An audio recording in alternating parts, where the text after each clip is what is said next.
What's up? What's up? It's time for Done Way Past Funny with your host, G.D. Fenderson.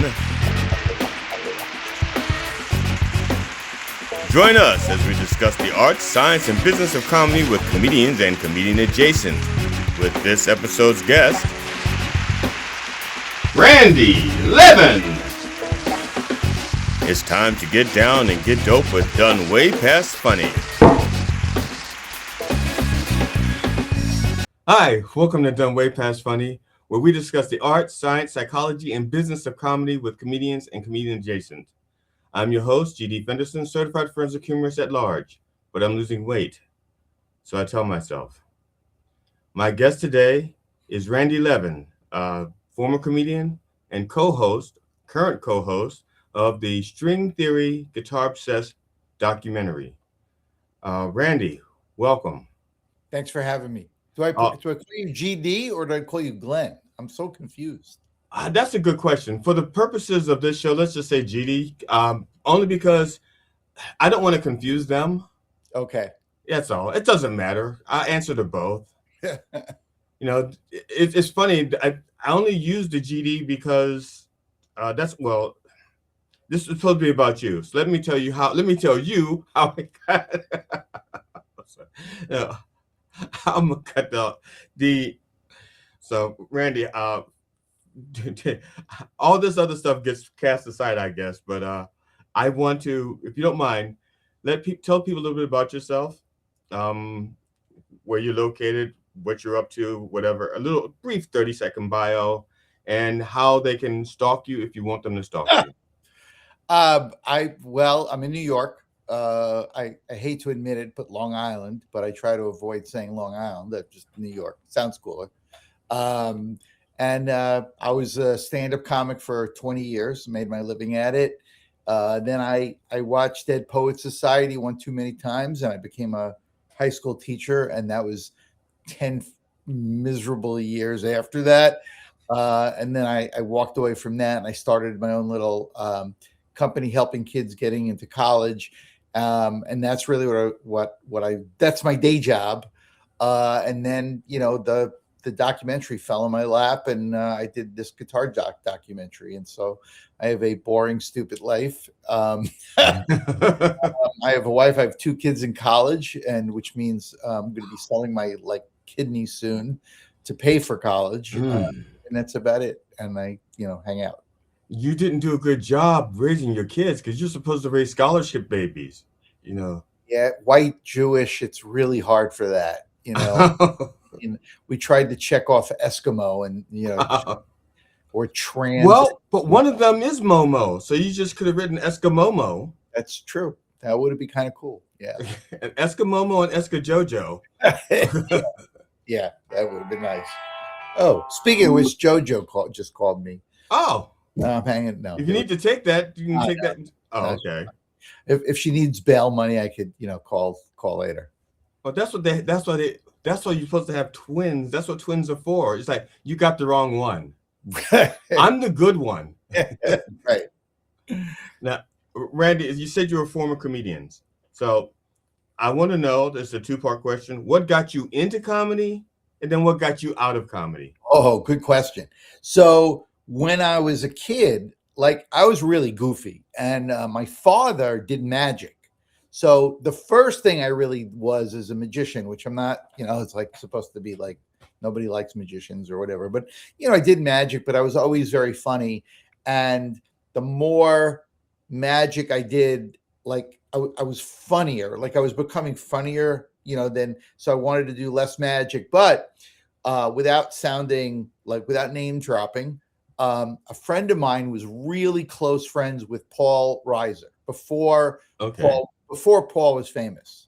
Okay. So she introduced me, and what do I do? Where do I go? And he brought me basically to the Improv in New York City, and I got 3 minutes on stage, and it was awful, but I got hooked. I just got hooked. That's the interesting thing I think about all the arts, but especially comedy is, back in the day, this is the comedy boom. So the comedy clubs would have these audition nights.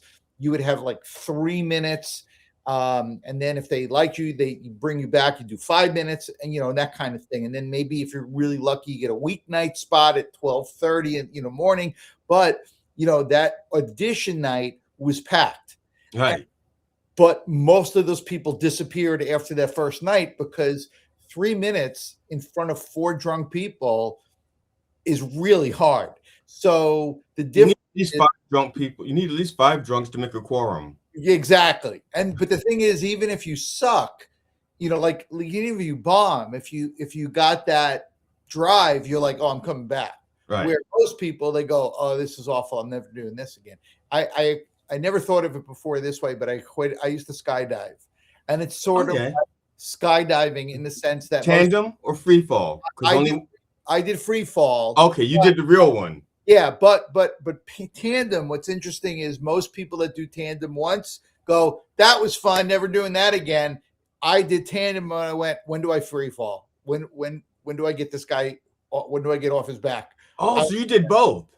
Well, yeah, the first time a lot of people just do tandem. Not everybody. Most people do a static line at first, but I had the opportunity to do a tandem jump. So I did the tandem jump and I was like, sign me up.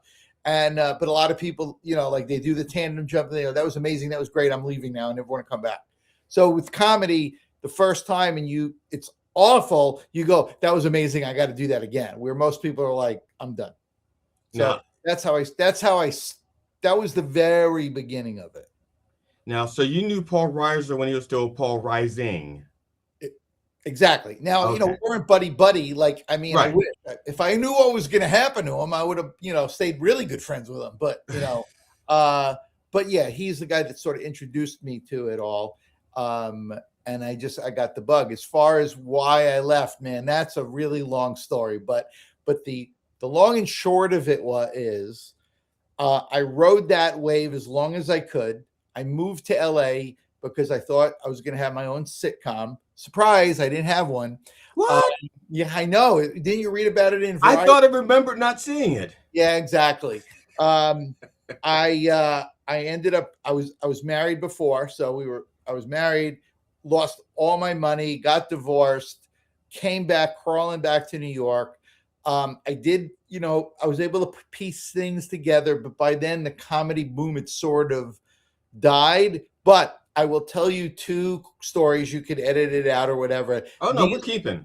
These were the moments. They happened back to back, a week apart, that made me say, time to go. Because what happened was when I came back and then eventually I became a teacher, I was still doing it on the side. I was still doing it for fun. Right. But to be honest, it wasn't really fun anymore. And I'll tell you why. And this as a comedian. If you don't, when you're just doing it every few weeks or whatever, you want to make sure you bring your A game because they won't ask you back. Right. But that means I had nowhere to test out new material. So I was basically doing the same stuff over and over again that I've done for 1,000 years, because anytime I had new material, well, I only have 20 minutes and I got to bring my A game because, I want to come back here in 2 months. So I was just basically, I remember an interview with Billy Joel where somebody asked him, when do you take a song out of your set? And he said, when I'm playing it and I'm thinking to myself, when I go back to the hotel, I think I'll order a tuna salad for room service. And I found myself, on stage, like I think I'm going to take the LIE. Now, maybe I'll take the Northern Expressway. Maybe that's easier. So, but because it was the same shit, but I still loved getting on stage. Right. But the 2 deciding nights, one was, so we were having our kitchen redone, and the contractor said, hey, I'm going to Governor's Comedy Club tonight. I'm going to see Paul Reiser. And now I never assumed he'd have access to Paul, even though it's a small club. Because if I knew that, I would have written a note. Now, in the olden days, that was my club. I could have opened for Paul. Right. But at this point, I didn't even know who's in charge. And it was kind of like, damn it. But I mentioned, I told him, like I told you, the whole story with Paul. The next day he comes over, he goes, you lied to me. I went, what do you mean? He goes, I got to meet Paul. I said to him, hey, guess who I saw yesterday? Randy Levin. And Paul Reiser went, who's she? And that just kind of went. Now the truth is, he would never remember my name, but if I wrote him a note and I gave the circumstances, the friend he knew, he'd know exactly who I was. But who she kind of killed me. And then a week later, and this was the moment I went, I'm done. As you know, when you just start out in comedy and you're sitting in the green room, the veteran comedians are talking about gigs, bookers, and things that you have no clue who these people are, what they're talking about. And they're like, hey, you should call so-and-so. Oh, they'd love you. You should. And you're just sitting there like listening. A week later, I did a show. I knew the two comedians on the show, people that started way after me. They know who I am, but they're sitting there having that conversation. Wow. And names I never heard of. They're kissing each other's ass, going, you should call. They would love you. Oh, shoot. And I'm just sitting there like this and going, I'm Willie Loman. It's like it's over. There's a great old, there's 5 lives of an actor. It could be comedians too. Who's Randy Levin? Get me Randy Levin. Get me another Randy Levin. Get me a young Randy Levin. Who's Randy Levin? As soon as that conversation was having, I was there listening to, I went, yeah, I'm done. And so my last show, like a couple weeks later, was at Mohegan Sun. And I knew it would be in front of like 1,000 people and it was going to be a really good weekend and fun. And so I thought that's the perfect swan song. So my wife came with me. I did this. It was a great show. And I'm like, done. That's it. And then I kind of walked away.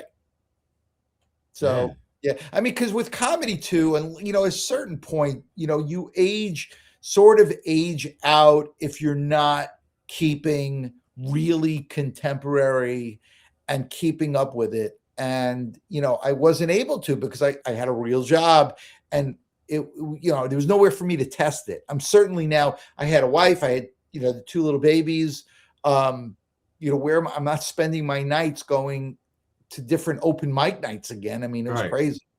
Yeah. I don't want to make this about me, but yeah. Now, with the documentary, well, even still, because like I said, just talking with you and just seeing your energy, you still have the comedian. I still see a comedian in you. So it's funny you say that, and I got to remember his name. This is killing me right now. I got to think of his name. He was, oh man, I got to look it up. He was Frank Sinatra's opening act. Okay. I want to give him props. So wait, Frank Sinatra's open. Oh, Tom Dreesen. Okay. Tom Dreesen, and he's a Facebook friend kind of guy. And when I had quit, when I retired from comedy, the thing that's awful about like retiring from comedy, like when you leave a real job, there's a party, there's cake, everybody knows you're gone. When you're a comedian and you go, yeah, I'm done. Nobody gives a shit. Nobody notices anything. It's just, you're just done. You know what I mean? They can't tell the difference between you being done and you hitting a dry spell. Yeah, exactly. So, but I posted this really kind of, heartfelt thing about quitting, quitting. And Tom Dreesen wrote to me, you're always a comedian. You will always be a comedian, whether it's in your living room or on stage. You have the soul of a comedian, and don't forget that. And so I think there is some truth to people like you and me that the reason we're comedians is because we have that's who we are. Yeah. We just get lucky sometimes to do that on stage in front of people. But even if you're in the living room with your mom and your sister and your brother, you could still be a comedian or, funny. Yeah. Now, with being a former illusionist, magician, yes. Yeah. Did the comedy, let's put it this way, did you become funnier because the magic became, how should I put it? If a magic trick doesn't go right, you got to do something to cover that up. You know what I'm saying? It's like, Yeah, or I just think that at the beginning, magic was I was a magician. It was like magician. yeah. But the more my personality came through, I was just funnier to the point like, oh, I don't even need to do this trick because I just did 5 more minutes and I know. So it really it was an excuse to get on stage to learn how to do comedy. Now, how much of what you learned from being a magician, how much of that transferred to comedy? I think just stage presence. I think Okay. that's really it. Just the not being afraid to be up in front of people, and maybe I always had that, but yeah, it didn't really. There's no mystery of like, ooh, misdirection and this and that. I just think that comfortableness on stage was what it gave me. Okay. So about how old were you when you realized you were funny? I mean, when you no, Thursday. when you knew that you could make people laugh, not. Yeah, that's a really good question. I mean, I guess if I went to the improv or, I mean, I'm 19, the early like 1980-ish. I mean, if I didn't think I could make people laugh, I wouldn't be doing it. Like what Right. originally, like my main circuit, the place that I made a living before most comedians was the college circuit. Oh So yeah. years ago, the college circuit was huge. It's nothing anymore. But there was a thing called NACA, National Association of Campus Activities. The history of that, by the way, is really interesting. So in the 60s, there was a college in South Carolina that wanted Diana Ross.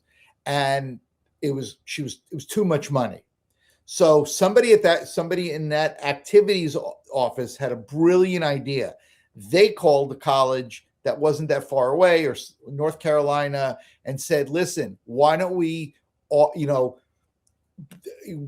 this together? We'll have her Friday night, you have her Saturday night." So they called back the agent and said, "Listen, we can't afford X, but if we get her for this much, the next night she could do the second college for this much." So now both colleges got a break in price, but she Right. ended up making more money. And that's how NACA was actually born. So it's called block booking. So the whole point of it was going to a regional area and trying to dot all those colleges one Oh night after yeah. the other. Yeah. So when I first joined, I did magic, I did stand up, I did improv. So because you had to do an hour, and I didn't have an hour as a comedian, but I got to be on stage for an hour doing magic, comedy magic, adding humor and improv and stuff like that. So, and that's where it really started. That's that. I mean, so in essence, you're in that part. At least during that part of your comedy career, you were actually like a one man show, or more like not necessarily not a comedian, but a one man show. Yeah, absolutely. And not only that, the other thing I learned, and this actually relates very much to the documentary. I once heard a famous actress say nobody was hiring her, so she started her own theater company. Right. So with me, for whatever reason, because I did magic, I did this, I did that, I did, it was kind of funny. Like I wasn't, nobody was rushing to be my representation. Right. So I joined NACA, and at the time, I was the only self-represented comedian on the college circuit. Most people that represented themselves were mostly like the one guy, the white guy with the guitar, Right. the folk singer kind of guy. But I'm trying to think of maybe like a couple of magicians, but in doing anything that's humorous comedy, I was the only one. And so I was booking myself, and this is way before cell phones and Oh yeah. my phone bills were like $600 a month. Wow. Crazy. But I'm calling all over. So, I mean, I was like my own agent. And in fact, what was so funny is when I'd go to the conferences, I'm hanging out with the agents. I mean, agents and agent/performers. Right. Like we're all hanging out together, and I was representing myself. But so, yeah, I was like a one man everything. I booked it. I did a little of everything just so I could be on stage for an hour. Now, I'm mentioning this because what you're talking about. Back when I was a musician, uh, when I played in a band, because I don't think I was ever really a musician. Back when I played in a band, and I was looking for places to perform, or for us to perform, there was a book of colleges, just so you have like a directory of colleges with, so you can go through phone numbers and addresses and who you could ask for. And of course, the next year, I mean, people could get fired from those jobs like in the middle of the next volume. But Right. so I had like 2 or 3 volumes of these books that I had to buy and go through for gigs and stuff, and that was like in the 80s. Did you do NACA with your band? No, this is my first time hearing NACA. I did not know a NACA Oh, existed. crap. Oh, because yeah, in the 80s is when it was, the 70s and 80s were like, boom. I mean, and they were what they called regional conferences. So there was New England, East Coast, Southeast. Then there was like Indiana, which is Indiana and Illinois. There's West Coast. And then they had one big national convention. And for bands and stuff, because so it's the regional ones were like 3 days, and every day and night is a show. There are shows Right. all up over, and night are the main shows. There's a band. I mean, there's always at least one band closing that night. There are bands in a cabaret setting during the day. I mean, yeah, it was a pretty cool thing. It doesn't exist anymore like it used to. Yeah, man. I'm gonna play a part of the video, the set that you sent me from Gotham Comedy Club. Like, was it? Now, actually, this was like what, 14 years ago, or how long ago was it? Yeah, because my girls were about 40, 50. Yeah, Yeah, they were 4. They were 4 at the time. Yeah, 4 or 5. Well, at least yeah. Okay, I'm gonna play, like I said, about 2 minutes of it, and I'm gonna tell you, I've watched it twice. Actually, 3. I've watched it 3 times. I think you're hilarious. Oh, thanks. And I'm not just saying that because I want to be your friend or anything like that. I really think you're. I like. First of all, I like people who can tell stories that I can't tell. That's to me, that's when comedy is really interesting. What if it's not necessarily someone's a storyteller, but if you have a point of view that I cannot portray, I love that. So that's one thing. But you're also very funny and you're very smart. And I think that a good comedian has to be self-aware and smart. But and I really do appreciate that. And the truth is, I became funnier later. If I was that funny at the beginning, I might have had a career. But the other reality of all of this is it's really about confidence. Yes. Here's a perfect example. You're in DC, right? I'm in the DC area. I am in Westminster, Maryland, the center of the comedy universe. So I remember playing, and I'm trying to remember the name of it, but it was a comedy club in DC, and it was literally over a strip club. Okay. What was very funny about that club is that you walked into this, for the strip club or the comedy club, it's the same front door, but downstairs is the strip club, upstairs the comedy club. But you'd be on stage and guy would walk in and like look really confused. And you could tell right away you want the strip club. It's funny. There's a place in DC that's set up kind of like that, except for the bottom part's a restaurant now. I think it's called the Beer Baron. Could have been the same building. Yeah, but you go up a set of stairs, and if you go straight ahead and up, you're in the comedy club. If you go right, you're going into the same building. So I was once there, and it's mostly, the local comics are mostly all black. And I had known Martin Lawrence years earlier, before he was Martin Lawrence, which again, I should have stayed close to him. So they were really kind of upset about his fame, because the truth is, as a stand-up comic, these guys were way funnier. But Martin Lawrence had such an incredible attitude. Now, there were Hollywood people that came to that club looking for the next Eddie Murphy. Right. Yeah. And Martin Lawrence walked in looking like Eddie Murphy. He had the glasses, he had the leather pants, and just the swagger, and just I'm cool. And like that was it. That's all it took. And not that he doesn't deserve everything he's received, but I feel like and Eddie Murphy was the same too, by the way. His ego, he was like, yeah, no, I'm gonna be famous. Like there was no question. And for me, I never had that confidence. So for the most part, even in the, when I played comedy clubs, I never headlined. I was always the middle act. There were plenty of comedians that'll probably look at you and go, oh, Levin, he's a hack. I plenty of friends but nobody ever looked at me and went, man, he is so funny. I think I got funnier later, but I don't think I ever had the confidence you really, really, really need to sell it. Now my theory about comedy is that the more self-aware you are, the funnier you can be. And so when you're younger, you don't have that self-awareness to see yourself in the world and see the world in you. And so your point of view is more like just masturbating, because that's it. You don't. But as you get older and you become more self-aware of your frailties, more self-aware of the realities of the world, you can be more funny. You can be funnier because you can see things. Like that self-awareness gives you like a whole new a broader scope.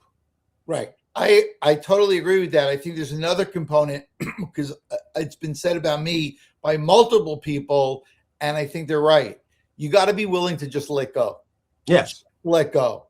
And obviously, I never got to the point where I could just like let go. Whatever that means. I want, like one great comic once said to me, the problem you have is you want to be liked. And I didn't understand that for years, but I think that means is you're so self-conscious to be on stage. I want everybody to like me, and here's my material, and I'm going to be funny, as opposed to just opening a vein and just bleeding all over the stage. Now I understand that, and I'm not sure. Okay. I know I don't care about being liked per se, but I do care about peace and quiet in my household. And since I'm married, I don't do material that will rock the boat at home, and sometimes it's nothing. And it's not that my wife goes through my material and say, you can't do this, you can't do that. I know what's going to piss her off. 9 out of 10 times I know. So I say, okay, I'm going to tell this story, but I'm going to, does she come to every show? She comes to every show. If she can. Like I have a show that's like 15 minutes from home. 15 minutes from my house, she'll be there. But my next show is in LA, which is like 3,000 miles away. She's not coming to that one. Well, can't you do the stuff that would piss her off at the LA show? But I'm streaming it live. Gotcha. And the thing is, how should I put it? She does not like for me to use terms like retarded, racial epithets. She doesn't, she does not like. But my mother raised me to think that there are no bad words, only bad intentions. That's interesting. And that's because, and I look at it like this. My given name, my birth name is Glenn Dwayne Fenderson. My mother always called me Glenn. But when I was in trouble, yes, the simple words, they cut like a knife. My mother could have just said, you nappy-headed nigger, because when she says Glenn Dwayne Fenderson, it's the same thing. Yeah. And it's nothing to do with the words. It's the energy behind it. Right. And so I grew up, I grew up in the 60s and 70s. It was not unusual for me to be in a bar and someone to just say nigger. And I got to the point where it's like, I don't care. That doesn't hurt more than my mother saying Glenn Dwayne Fenderson. Did you agree? Is that where you grew up, by the way, where you are in Baltimore? Or? Yeah, I grew up in Baltimore. I live like an hour away now, but I grew up in Baltimore. And so when my mother said there's no such thing as bad words, only bad intentions, it means something to me. So like I don't look at racial slurs any different than I would as a compliment. I don't care. They're just tools. You know, if I can tell a joke and like if I can tell a joke and without the racial slur or without the homophobic slur, and I don't like calling them slurs, but some people see them that way, I will. But if it's necessary for the joke for some reason, I'll say it. Right. You know, and my wife hates that. You know, she can't stand it. But and I tell her that sometimes I'm going to do it.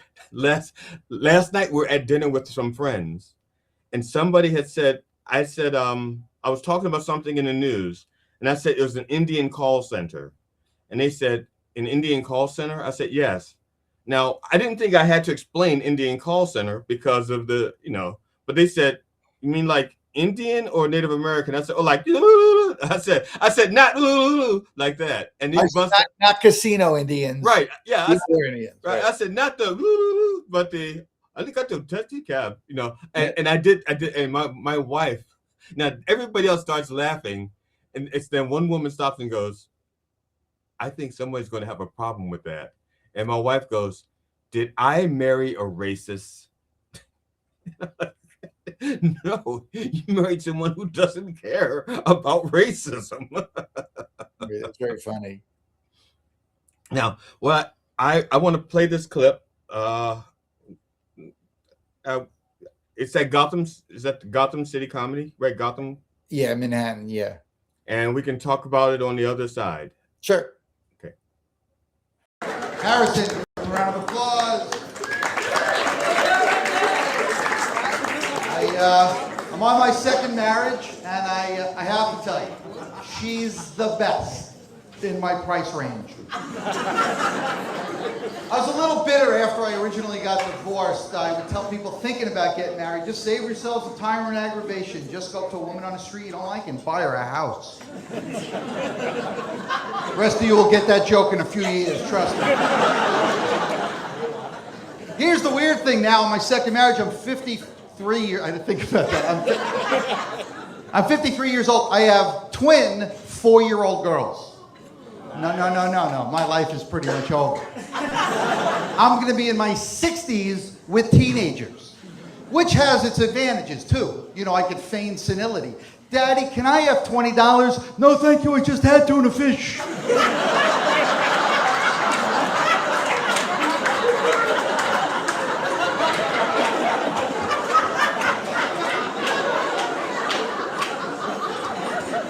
Of course, now it's still annoying because when I take my little girls for a walk, inevitably somebody on the street will say, "Oh, is Grandpa taking his little girls for a walk?" Now I just play along. What? Kids? Where are my Shih Tzus? I was walking Shih Tzus.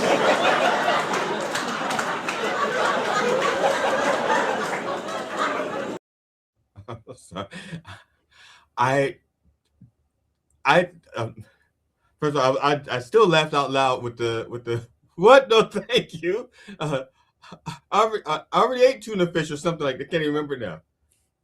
I appreciate it. So I at that point, so I was floundering with what I'm going to do, and I don't want to mention her name because I don't like her anymore, but there's a comedian. She was like, "Listen, you'd be great in Florida, like the condo circuit is huge. Yeah. So she said, I'm going to get you at Gotham. I want you to, I'll help you with what I want your set to look like.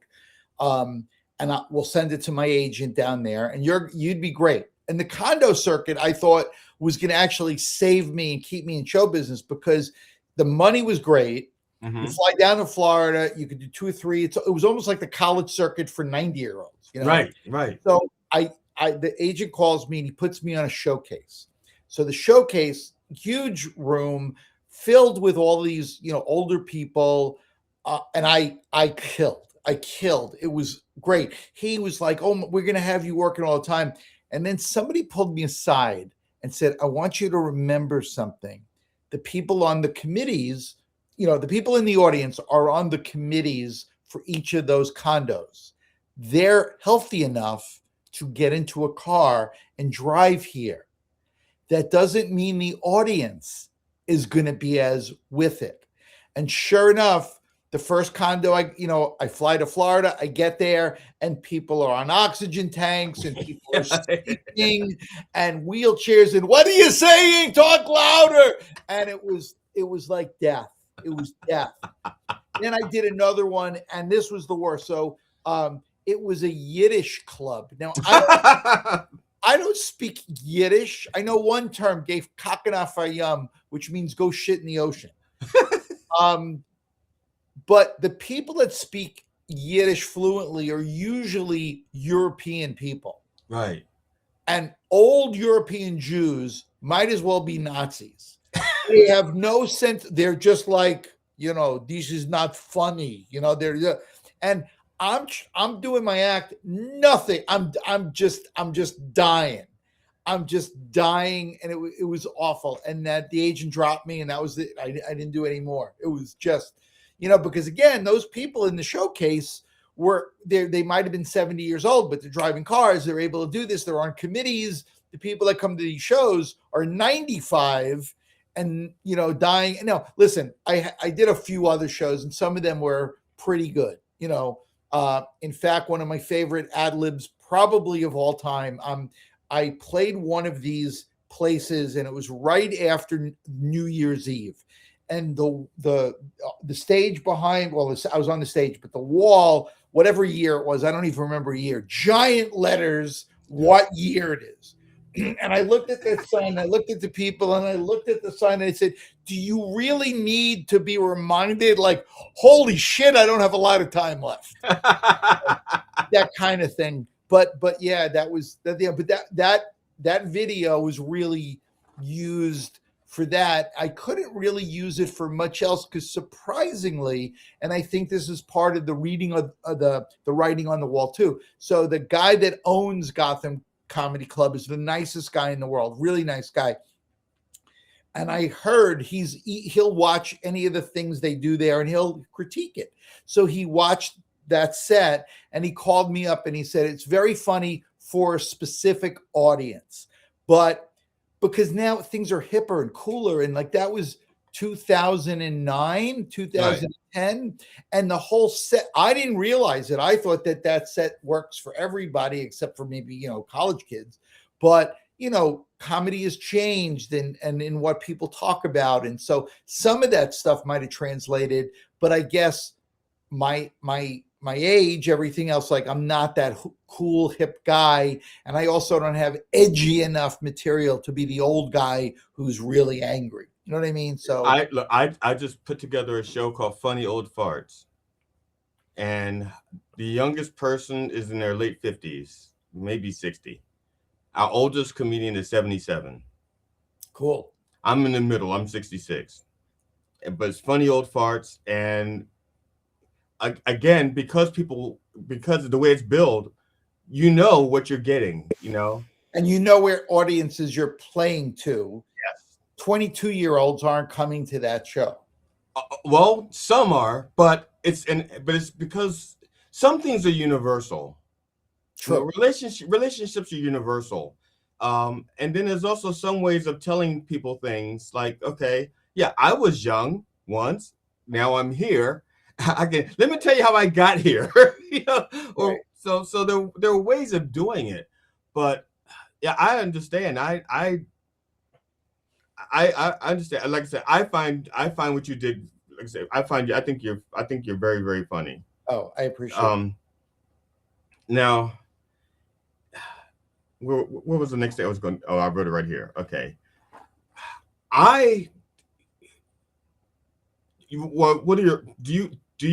Did you have comedy influences? Was there people that you looked up to say, even if you didn't emulate their style, let's say they just either inspired you or just kept you moving?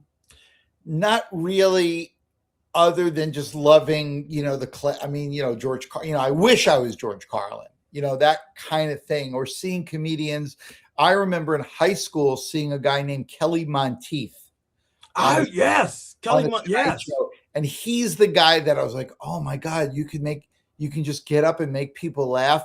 And in fact, when I lived in LA, I finally, because he lives in England, But I finally met him. He walked into not the Comedy Store. Where was I? I forgot which club. I have to think about where I was, but I was in a comedy club in LA, and he walked in. I'm like, "It's you." I said, "You're the guy. You're the guy responsible for me getting into comedy." And he just went, "Is that I apologize." But not really. Like, I didn't try to emulate anybody. I certainly admired, a lot of people and thought, "Holy crap, that's brilliant." Yeah, that's why I worded it the way I did, because I sometimes when I watch comedians, I can see like an homage to different people. It's like, okay, I know. Okay. Well, it's funny. I've been compared, like people say, like Richard Lewis, Right. but I don't think I'm consciously trying to channel Richard Lewis. But Right. But I know what you mean. Yeah, I never tried to. I mean, they say that with musicians, like you try to emulate the greats in their style and then develop your own style. But I think with comedy, it was just me. But to be quite honest, I mean, if you think back to the beginning of the comedy boom, that whole New York Jewish neurotic thing. Yeah.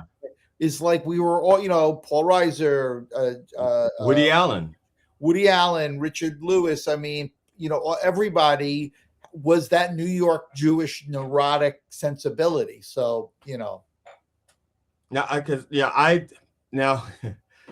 I didn't hear any particular real influences, so to speak, which to me that's a credit, because that means you found your voice and you're not channeling or trying to be like somebody else.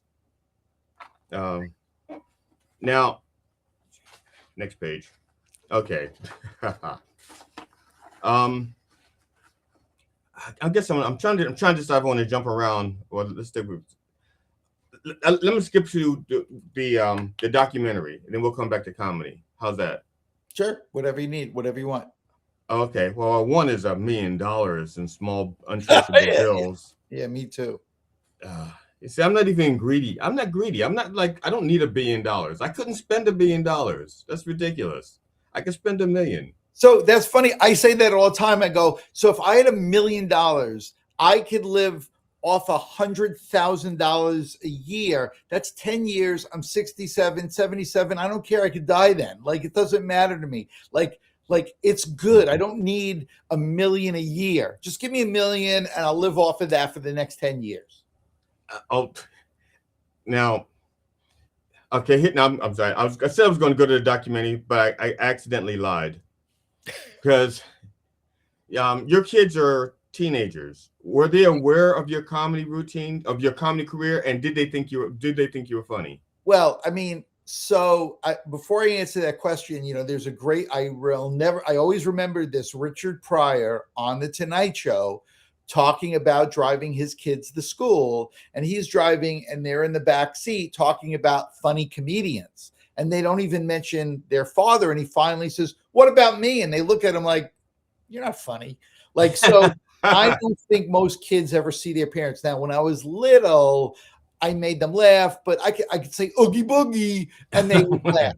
Or when they were in like first grade and like parents would come into the class to read to the class, I would always do silly shtick and, do funny things with the chair I'm sitting on and the book is upside down. And so everybody, my kids, their friends thought I was hysterical, but I don't think they quite got it, like they finally, I mean, they saw that video, they saw the Gotham thing. But they were too little. They never came to see me live anywhere. I don't even think they would get it. And now, of course, I'm not funny anymore. So, Now, when you were doing comedy, who was the hardest person in your circle to make laugh? So if you made them laugh, you knew you had gold. Wow.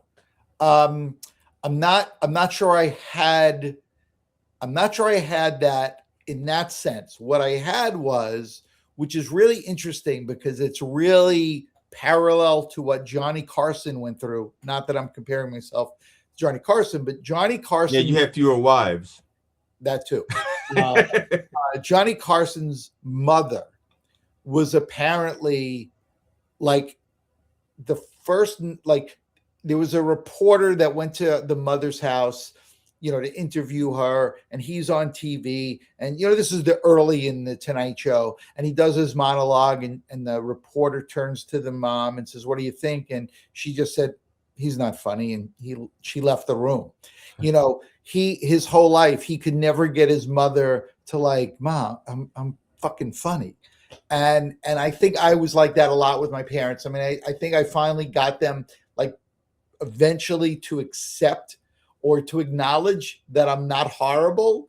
But then, like, I once heard my mother from a cousin, she went, "He's no Alan King." I was like, but it's like Ray Romano said, if my parents hugged me once, I would have never been. If my father hugged me once, I would have been an accountant. So getting my parents' approval was really difficult. Now, who's the funniest person you know who's not a comedian? Oh, easy question. And this is going to sound really, every cop, every nurse, and every fireman I've ever met.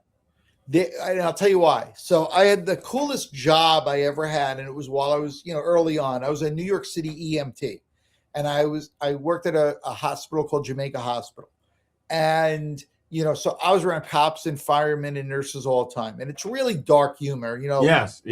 It's sort of whistling through the graveyard is the expression. And they were some of the funniest people I have ever met in my life. ER nurses, firefighters, and cops. I mean, cops especially, just really dark humor really dark humor, but just hysterical. And their timing was ridiculous.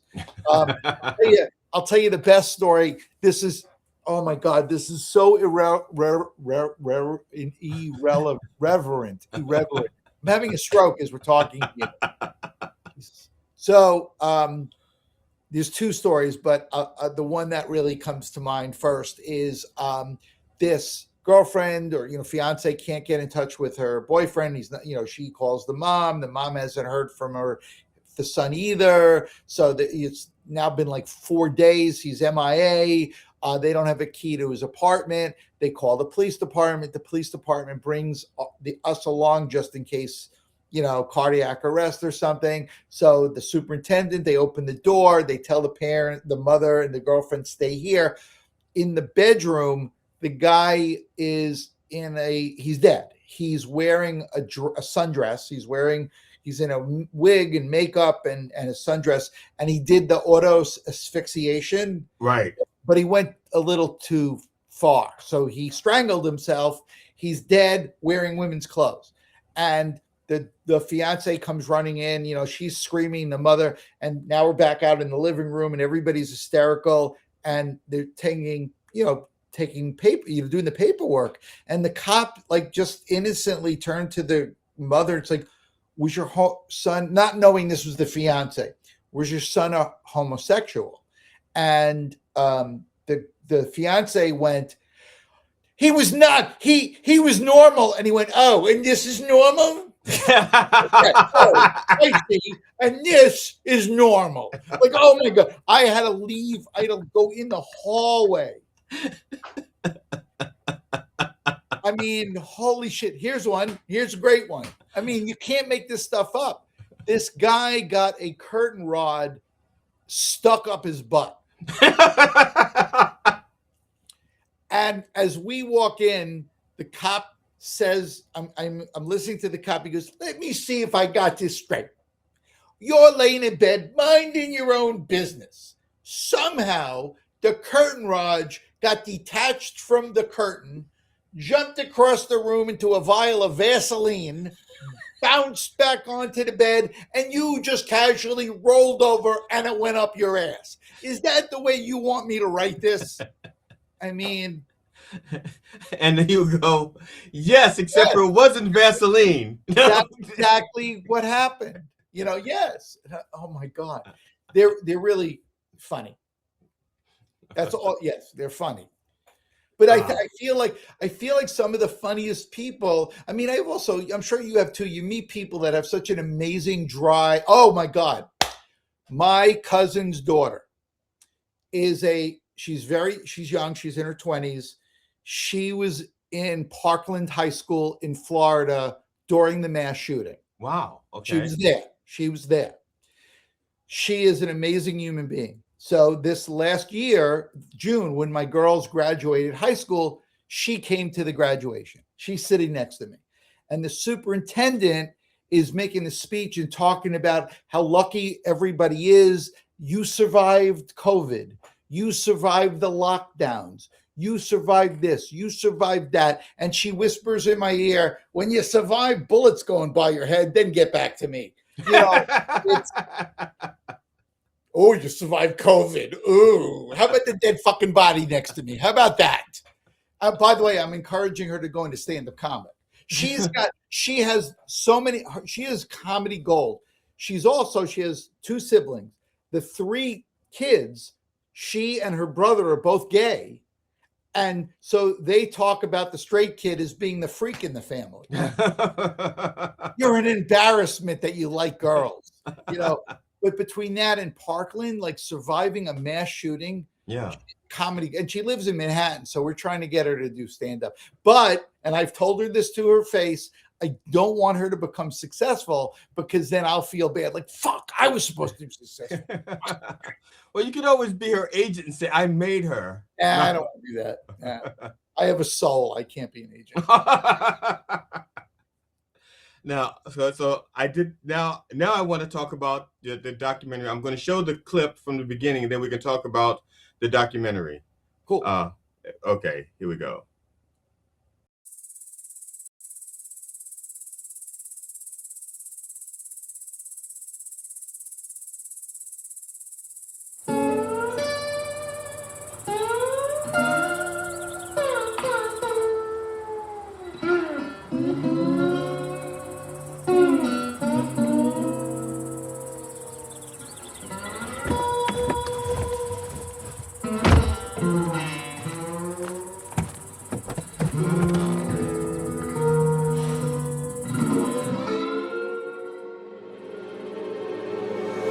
Have you ever noticed since the creation of Zoom, people put their guitars in the corner? Yeah, like you?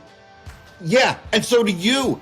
And that means we're part of this conspiracy. I don't even know what the conspiracy is. And it's not just people like you and me. It's Andrew McCabe, Harry Littman, Dr. James Phillips. The list goes on. So wait, you think there's a conspiracy behind the mindset to put a guitar in the corner of a Zoom? You never see a bagpipe. They put a guitar. It's not just Zoom. Think about how we met. You put me in a commercial with a guitar. It doesn't matter what you're selling. Adult diapers, ED meds, want to go to college? Play the guitar. Need a loan? Can't pay back that loan? Bipolar meds? Play the guitar. Itchy skin? Build a guitar. No health problems? Live to 100? Play the guitar. Come on. You know what, Randy? I am quite impressed with the evidence that you've presented. You can't be the only person thinking about this. Oh, there's no way I'm the only person, but I'll tell you right now, we're the 2 people that are going to get to the bottom of this.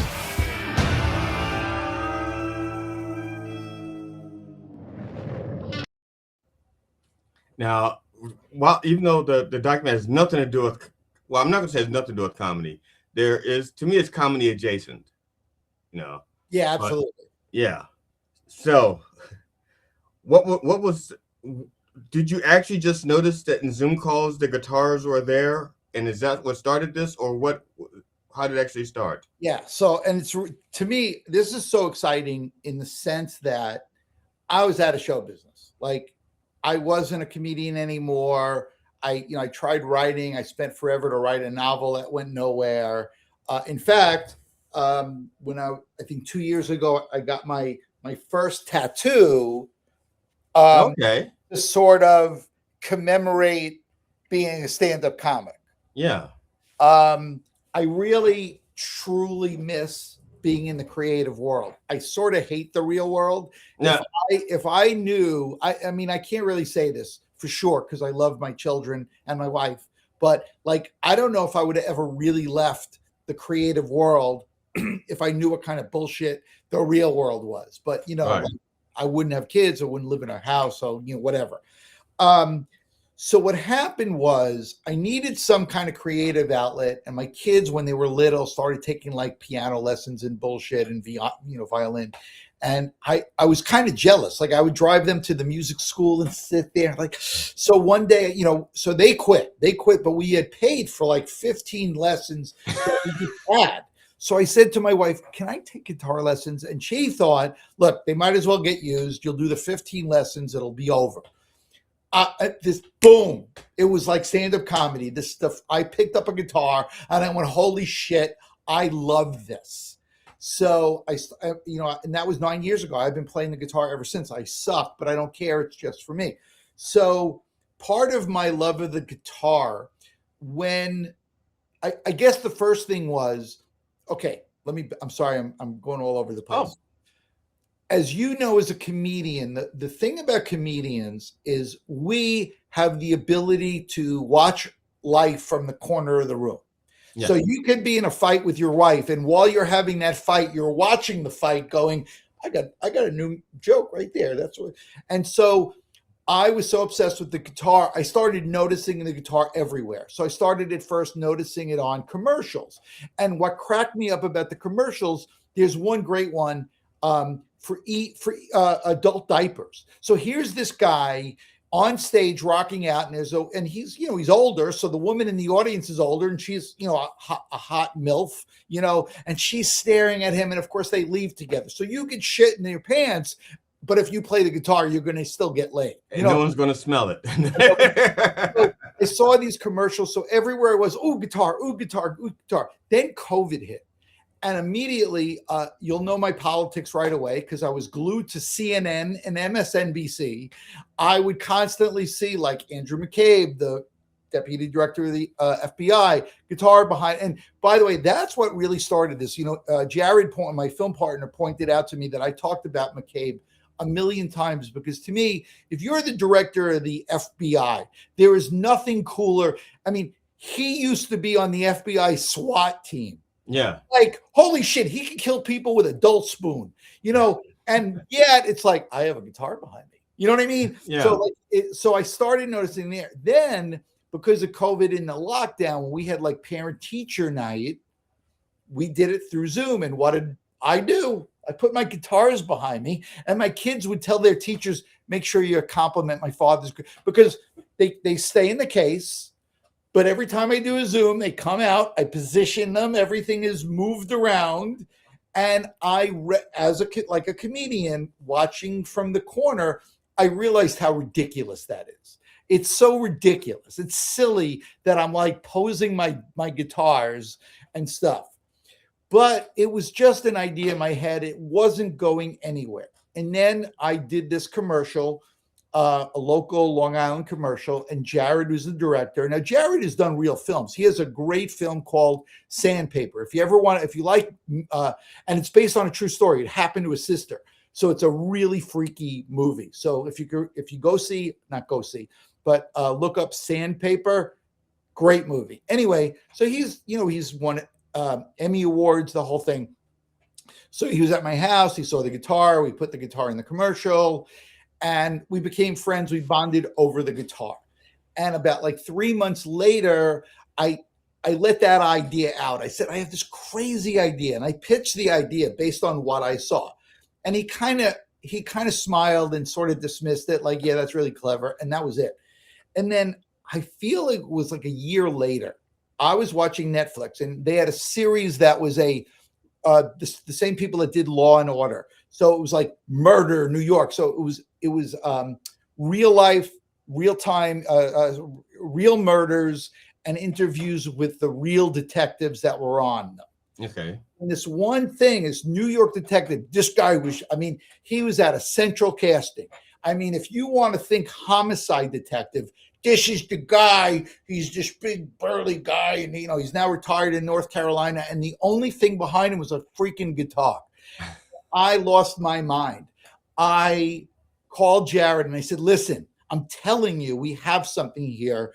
We got to meet. And if you don't want to do this, I'll find somebody else, which I know. Well, of course. You threatened him. So we literally met like a couple of days later. Now, initially, this was supposed to be like a 10-minute fun little YouTube video just for shits and giggles. That was it. But the way I did the college circuit, where I'm on the phone, I'm doing this, I approached this the same way. I wrote down all the people, all the famous people that play guitar, all Andrew McKay, all these people on TV, all the commercials, and I found out who the production company was for the commercial. I mean, this whole thing, and I started reaching out, and very quickly got all these. I mean, there were plenty of people that didn't want to have anything to do with it. In fact, that cop, I was able to get to that cop in North Carolina. He didn't want to have any. Good luck with that. I'm not interested because I'm a cop. I wouldn't be a cop. Whatever. But it became this creative, fun outlet. It was all the thoughts I had in my head that came out. And so that's where the humor is. We didn't know what it was going to turn into, but it's sort of, I think, when we were on the other show, Jared had said he saw it almost like a comedy routine. Right. It really started off as one thing. Like, have you ever, like almost like Seinfeld going, have you ever noticed, you got the guitars in the corner, but it sort of morphed in the love of guitar. And then we kept on trying to put in comedy along the way, like the whole thing with how many guitars do you have? Right. And I had the fewest. Then I had 3. I only have 2 now, so I feel really insecure. Now going from now with comedy, even with teaching, you get live feedback, instantly. Whether you've got their attention or not. With this, you have to wait. What was the waiting like for you? I'm still waiting. Well, I am in a way because I mean, luckily, like the first time I made my wife and kids watch, and I was in the room and I was so scared, but they loved it. And the feedback has mostly been tremendous, like really, really good. People too, along the way, by the way, I have a couple of friends that are like amateur filmmakers, but they're really honest people. Like if they thought it sucked, they would have told me it sucked. Right. And everybody I showed this to in the development stages, while it was still raw, like before the animation was in, before the movie was in, the feedback was tremendous by everybody. So I knew we had something. Like I knew we had something special. What I meant by I'm still waiting is, and this applies to your podcast and what's his Matt? Yeah, Coffee with the Dog, Matt Nampo. Yeah. We're in a weird age with the internet. There's so much, like getting anybody to pay attention to anything is like spitting in the ocean trying to make a wave. Yes. You know what I mean? Yeah. Yeah. My joke about this is I'm out here pimping this movie like my ex-wife during Fleet Week. It's really, I don't know how, I'm glad I'm not a performer anymore because I don't know how you get anybody's attention for anything. I don't know that either. I honestly don't know. If I just do things that I can look back on and go, I like doing that. Right. That's it. So for me, the good news is that the part about this movie is, first of all, the year it took to make it. Yeah.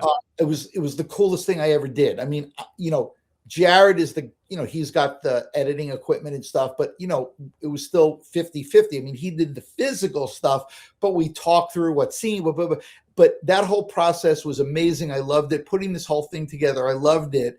The good news for me was I never had any expectations that it would lead to anything. I didn't expect to make any money. I didn't expect the doors to open up. I mean, we had ideas that if we had 1 million views and somebody said, what else do you got? We had a pitch deck for something else. Right. But the only expectation I have ever had is that people will see it. So I've been relatively disappointed because I'm a Jew and I have to be disappointed all the time. It's called in your contract. It's in my, I got that. It's like, it's a organ. It's the disappointment neurotic organ. Like it's the 11th commandment. Yeah, exactly. So, putting it on Amazon Prime in June, I was excited because it had a name. It was, like my biggest fear, he wanted to put it right on YouTube. And my fear with YouTube was it'll be on YouTube and somebody will go, oh, that's lovely. My 11-year-old daughter has a documentary on YouTube too. And I'd have to fucking kill somebody. It felt like it gave it, some street creds. It's Amazon, but Amazon charged $2.99. And I discovered really fucking quickly how many people refuse to spend $2.99 to watch a movie, including friends, Right. who are not my friends anymore, by the way. Fuck you, $2.99 you're not going to spend. And guitar people who were like, oh my God, that sounds great. $2.99, no thanks. So the numbers were horrible. We put it on YouTube in the beginning of October. Actually, my birthday, October 9th, same as John Lennon. And as of today, I think we have close to 4,300 views, which I'm happy with. It's only been like almost 4 months, although I want 100,000, which I'll be dead first. But it's really hard. Like getting people to pay attention to anything is like, what the fuck? Yeah.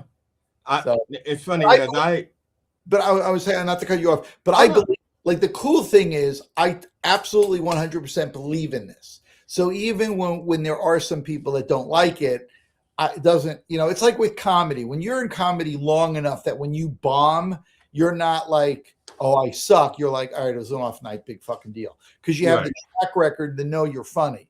So you just hope you don't have more it sucked than not. But the same with this is with the overwhelming majority of people love it. And if somebody doesn't like it, I'm like, I don't give a shit. I think it's great. Fuck you. Yeah, I think it's great from beginning with the concept, the sheer fact that you notice those things. For example, my wife notices what baked goods people have in the background. Oh, that's fascinating. Yeah. In a TV show or on a Zoom call, on these Zoom things. Like for example, Sarah McCaskill, whenever she does her spots on the news, right behind her, she has a glass cake plate. And she may have like a yellow cake in there or something. Right. She does it from the kitchen. Yes. Island. I know who you're talking. So she watches the same news programs I do.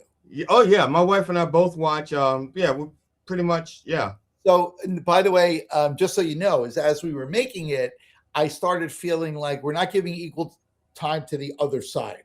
So I started watching Fox News with the sound off because I didn't want to fucking give myself a heart attack. Right. Waiting for somebody to have a guitar in the background. Nobody did. And then somebody told me, and this was before he became who he became, but Pete Hegseth, before he became Secretary of, Secretary of making people's lives awkward. Miserable. He had a show on Fox. Right. He's a big guitar player. Right. So but when I looked him up and I saw his background, I'm like, fuck it, I don't want to ask. Fuck. Yeah.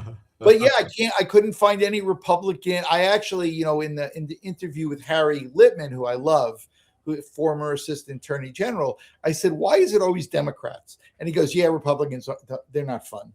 So I really wanted a Republican and then play that clip for him and stuff. But, I couldn't. And also, I couldn't, black people with guitars behind them. I searched, there's one guy who is he's a mayor of a town somewhere in the New York area, and he's definitely a political activist. He's got like 7 guitars behind him. And I kept reaching out to him and begging him, but nobody even answered me. Well, now, isn't that interesting that it's mostly like white males that are older that have the guitars behind them?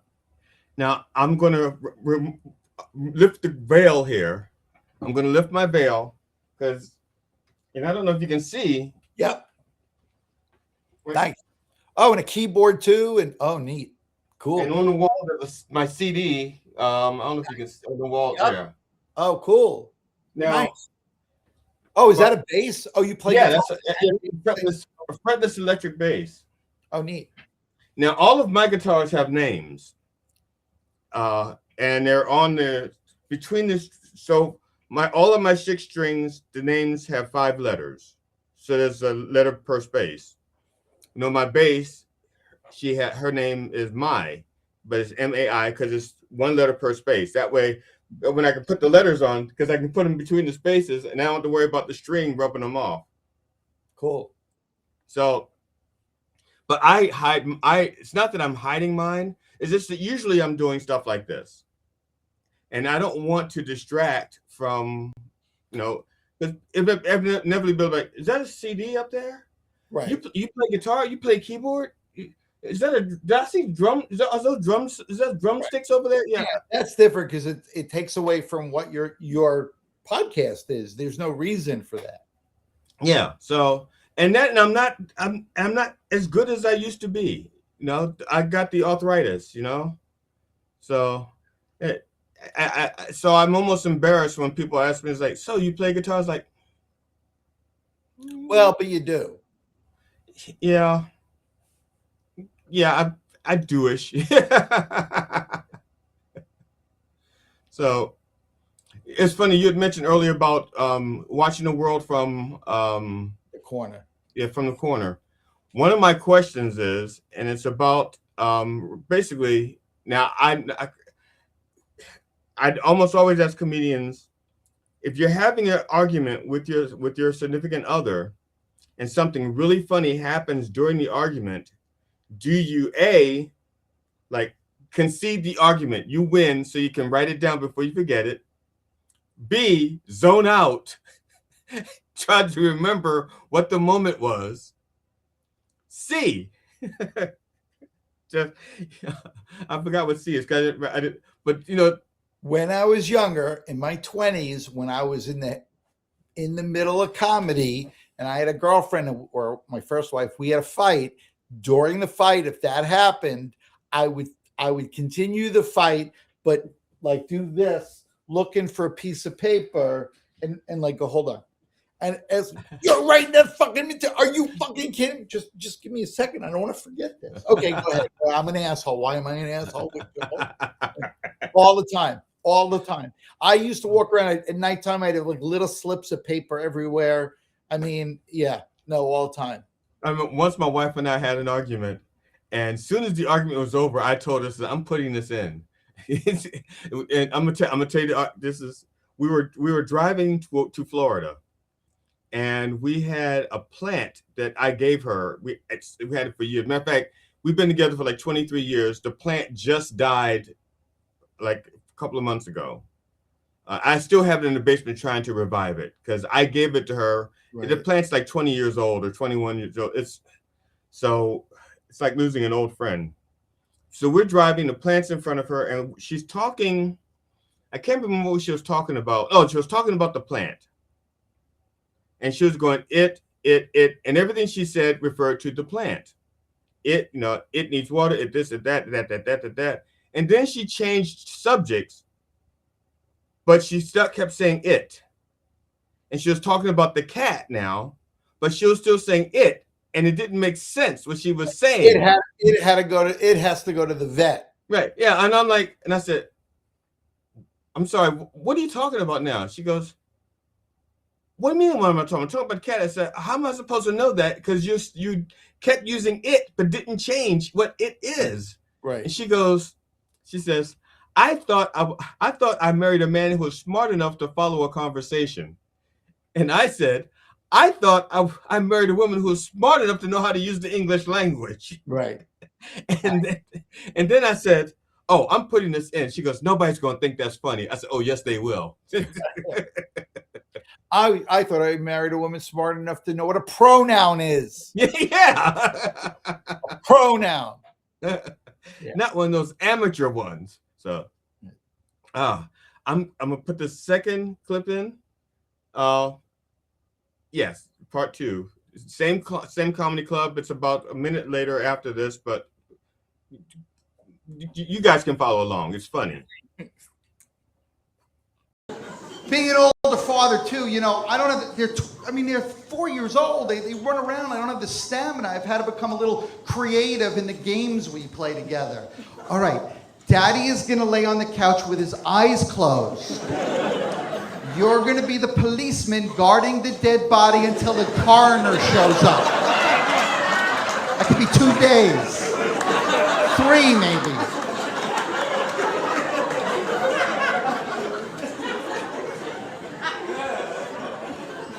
I'm also the one now. Now that I'm married, I'm the one doing the food shopping. If anybody's single and you want to see your future, just go to a supermarket. We're easy to spot. We're the ones on the cell phones.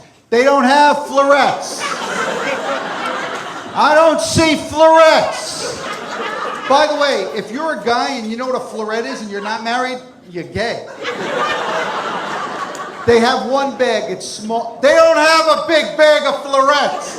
I'm driving home. I've taken care of myself my whole life. All of a sudden, honey, I forgot to use the coupons. I know I could have saved $1.98. Can I come home?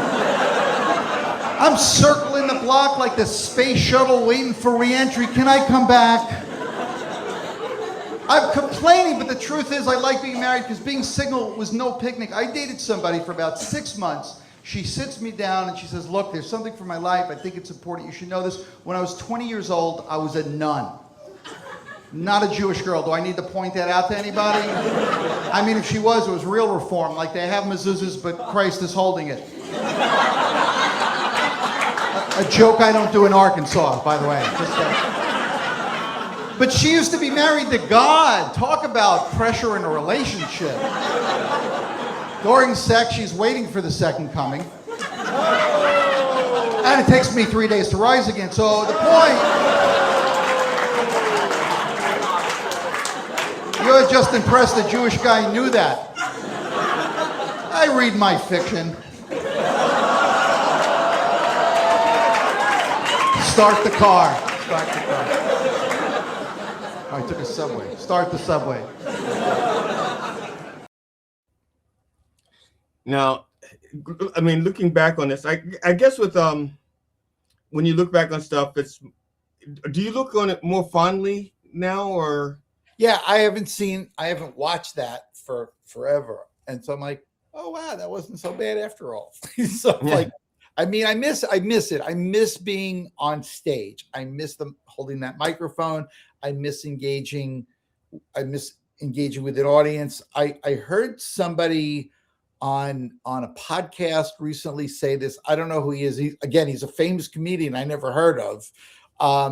But it was an interesting, we live in an age with like artificial intelligence and editing and everything, that there's nothing live anymore. Like everything's manipulated. Stand-up comedy is live. If you're in that fucking club, same with music, but even with music, you have sound effects and you have, all this shit. But with stand-up comedy, it's as raw as it's going to be.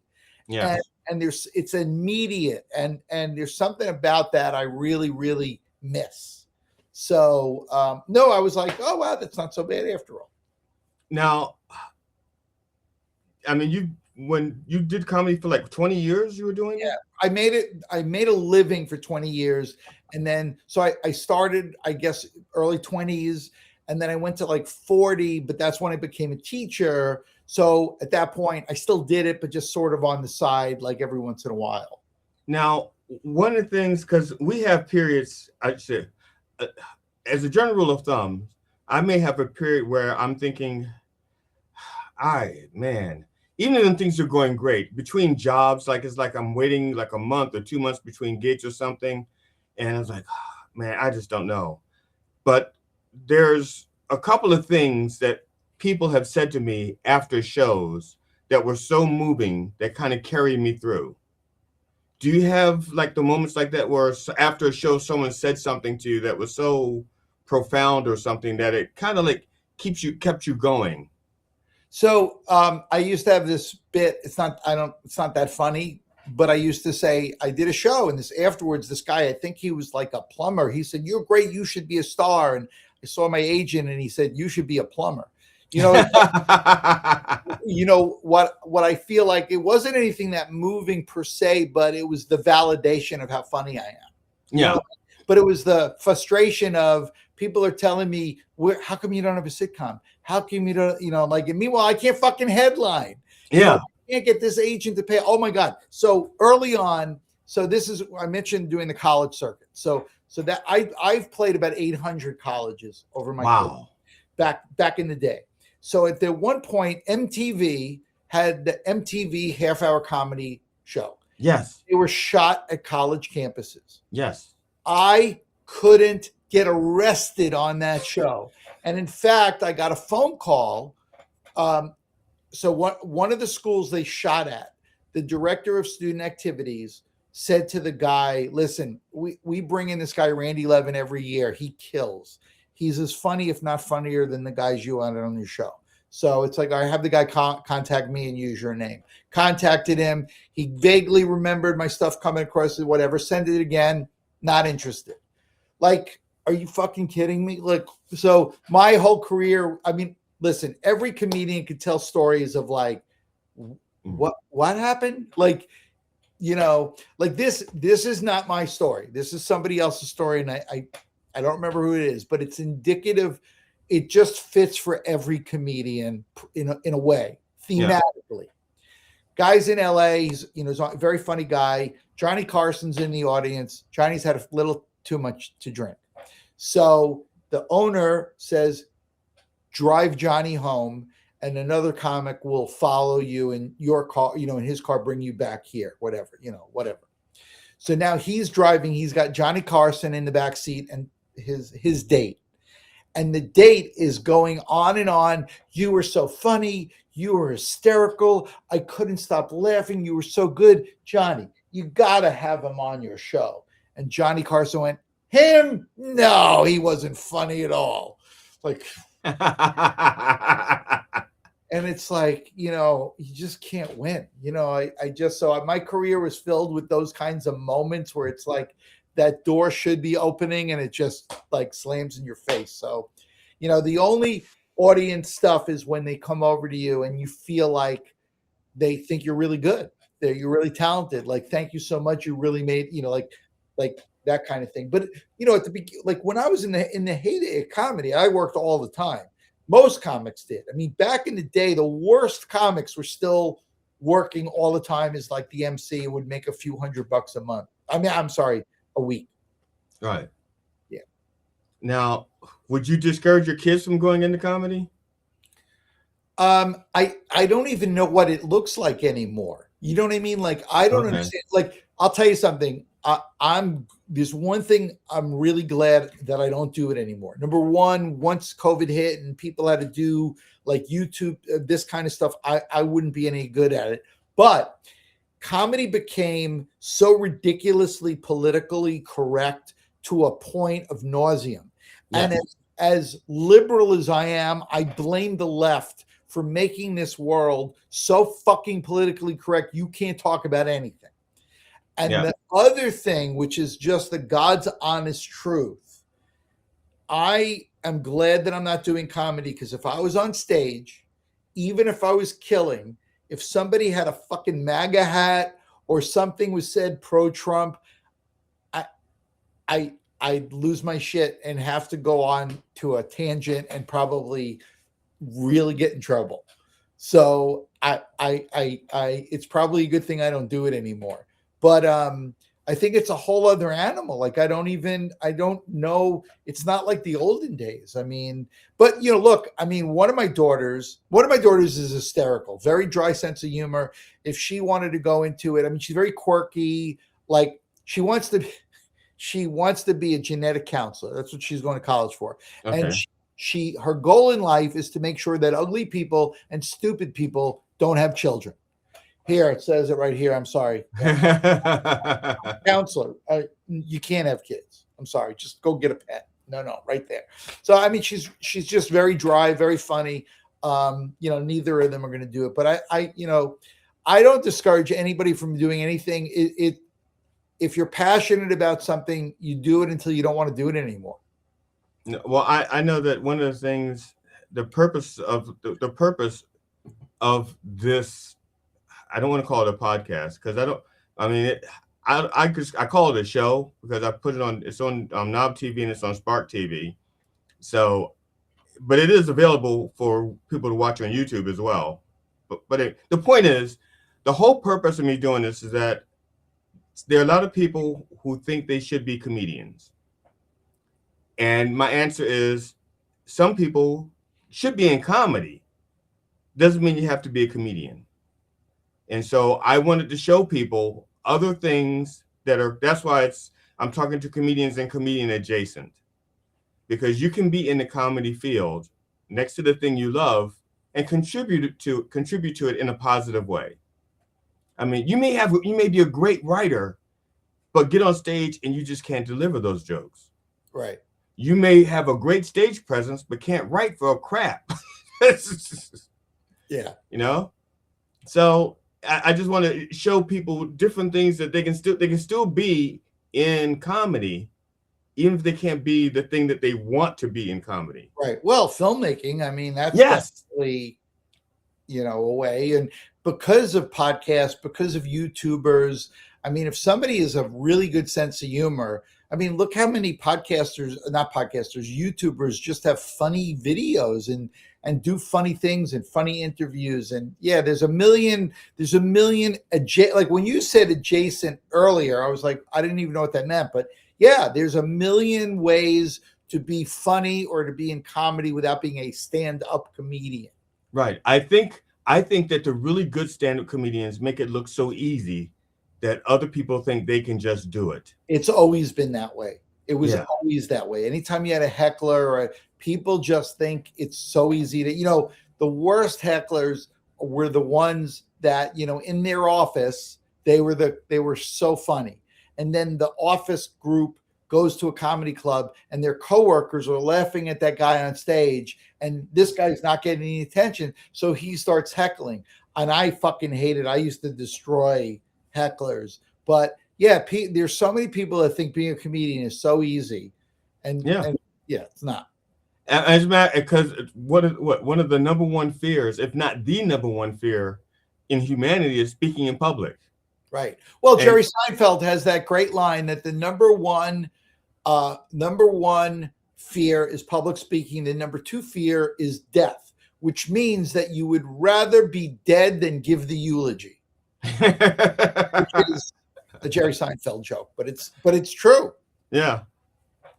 I want to put in the third part only because I'm anal and I made the tape. I made it, so I'm gonna show it, and we can talk about it on the other side.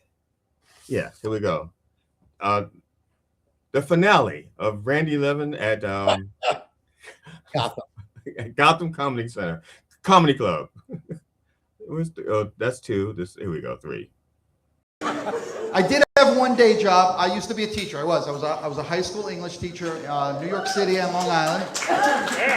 Don't sue me, please. I hated talking to parents. I had to bite my lip all the time. My son's brilliant. He's going to medical school. Yeah, as a cadaver, he's got a good shot. My daughter is gifted. See what the return policy might be.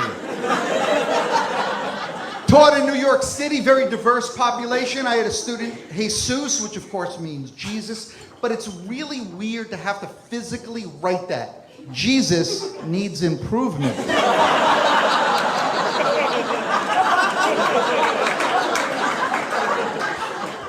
Jesus doesn't get along well with others.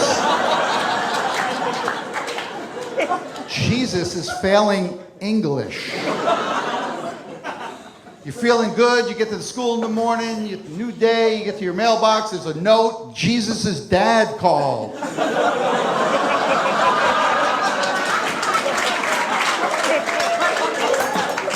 He wants to see you immediately.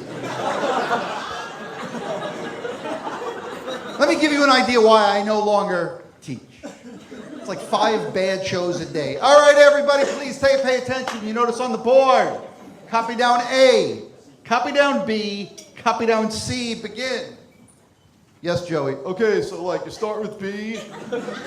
Huh? What do we do? All right, simple. Guys, please, come on. Copy down A, copy down B, copy down C. That's it. Yes, Susan? Okay, so like, I get it. You start with A and you copy that down, 4 times? And then you go to C, or do you go, everybody, please, it's simple. Just copy down A, copy down B, copy down C. That's all you got to, Nancy, what are you sitting there for? Well, we got to do something. Copy down A. Look, guys, I know this is a faculty meeting, but please. That's all my time. Thank you very much. Thank you. I used to, there's another line in that. I didn't want to do it for the taping, but teaching in the city versus Long Island is a very different vibe. Like on Long Island, you walk down the halls, you hear conversations like Yale has early admissions in November, and the city was Rikers Island serves tater tots on Tuesdays. Sometimes feels a little wrong, but that was back then, though. Now I think it's meatloaf. So, you gotta see now. You've been out of comedy so long, you don't. Yeah, you couldn't tell that tater tot joke anymore. You you can't say anything anymore. It's ridiculous. Vegan Wednesday at the so Right. I really appreciate you doing this with me. Thank you. I mean, I think you're funny, and I think even though, well, how long have you been out of comedy? It's been 15 years, 14 years, something around there. Man, I think it's our loss. Oh, I think I do. I mean, well, I believe in the comedy community. I appreciate it. But, comics, I mean, I have some friends that are comedians and I love them and they're really good people. But overall, I found comics to have such big fucking egos. I mean, really, if you aren't like, I mean, I just saw, and I don't mean to insult, because again, I have some friends that I really admire and they're really nice. But I met so many comics that were just so full of themselves. I'll tell you, and by the way, I fell into this too. So this is a great story. And this is it's so indicative of comics. So there's I'm assuming it's still there, amazing comedy club in North Carolina called Charlie Goodnights. And at the very beginning, everybody was from New York. So now you're on a plane. There's 3 Jewish comedians from New York City on the same fucking plane flying into Raleigh, North Carolina. So you get there. You're now the only 3 people standing at luggage claim. One person has a satin jacket with the comedy strip on the back. It's clear we are the 3 comedians, but nobody wants to be the first to say hello because I want you to recognize me. So what happens is the 3 of us are standing about 10 feet away from each other, pretending like we don't see each other. In comes the guy from the club. Hey, guys, here. And then you're like, oh, I didn't see you there. Yeah, I'm Randy. How you doing? Like it's so driven by ego. It used to just drive me crazy because I'm not that kind of person, that's probably to my disadvantage too, because I didn't have a big ego. Like I didn't think I was the greatest thing. Again, there's some great comedians that are also just really nice human beings, but I just, you know them? Yes. Damn. But there are some that are just, but that kind of thing is so typical where now you have to introduce, it's just shut the fuck up. Just be a person. I mean, in a way, I think you've gotten, I think you got out of comedy at a good time. I'm just speaking with the fact that I think I find that you're good for comedy. It's like a good ambassador for comedy, if that makes sense to me, if that makes sense to you. I'm a good schmoozer. Yeah. Okay. I agree. I mean, because I love it. I miss the olden days of what it was in because there was still camaraderie. Don't get me wrong. There was still camaraderie. But, nobody likes the traveling. Nobody likes the agents. Nobody likes the bullshit. But that time in the club and getting up on stage is just, there's nothing like it. Yeah. It's funny because I'm 66. I told my wife that I probably will do comedy until I'm 70. Cool. I didn't start until I was 55. Oh, neat. Cool. So I was starting up around the time that you were ending. You were calling it quits around the time I've been doing comedy for 11 and a half years. Oh, neat. Oh, cool. Yeah. So you've been out of it longer than I've been doing it. Right. But that's great. Yeah. Well, you've been playing guitar longer than me. Yeah, and we sound about the same.